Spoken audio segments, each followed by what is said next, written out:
देखिए, दिक्कत क्या हो गया राहुल गांधी के साथ कि देश में उनका ऑडियंस समाप्त हो गया और भारत की छवि जो विश्व भर में बनती जा रही है प्रधानमंत्री मोदी के नेतृत्व में, तो ये एक पचाना जो है वो एक दिक्कत का चीज सा हो गया है।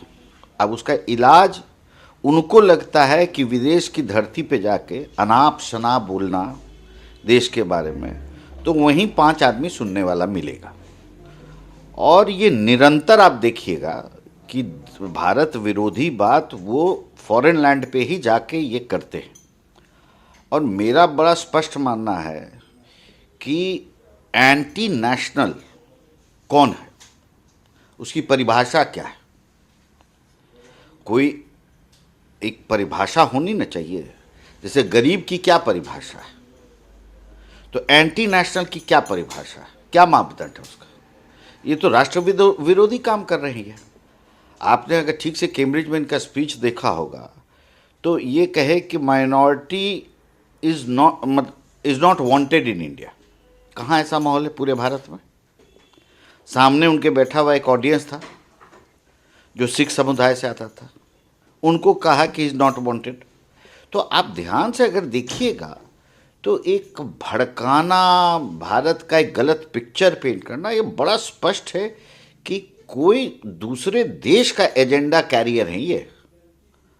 और इनको अब भी ये एहसास होना चाहिए कि भारत जोड़ो यात्रा के बाद 3 चुनाव के परिणाम आए, कोई सरोकार नहीं है भारत के जनमानस से। और ये आदत बन गई है। मैं बहुत गंभीरता से सोच रहा हूँ कि एक प्रिविलेज मोशन लाने का आगामी सत्र में, क्योंकि यह बारंबार बारंबार ये ऐसा हो रहा है।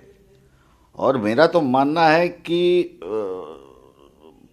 पूज्य जवाहरलाल नेहरू जी, सरदार पटेल जी, जो लोग कांग्रेस को बनाया था, लोग उनकी आत्मा भी ऐसो रोती होगी जब इस तरह की बात इनका सुनते होंगे। आपने अभी कहा कि प्रिविलेज मोशन आप लाएंगे, राहुल गांधी मैं बहुत गंभीर बहुत गंभीरता से इस पर विचार कर रहा हूं कि आने वाले सत्र में कि इस मोशन को मैं लाऊं, अडॉप्ट करूं, मूव करूं। क्योंकि आखिर ये एक परिभाषित होना पड़ेगा ना। मणिशंकर अय्यर जाते हैं तो एक देश में ही करते हैं, राहुल जी जाते हैं तो कभी यहाँ लेक्चर दे रहे हो। अब पूरा कंटेंट आप देखिएगा तो एकदम देश विरोधी है। तो who is anti national? What is the definition of being an anti national? क्या इस परिभाषा में ये आते हैं या नहीं आते? यही देश की छवि को बाहर जाके आप बार बार बारंबार खराब कर। ये फ्रीडम ऑफ स्पीच नहीं है, डेलिबरेट एक्ट है। फ्रीडम ऑफ स्पीच जो है एक अलग चीज होती है।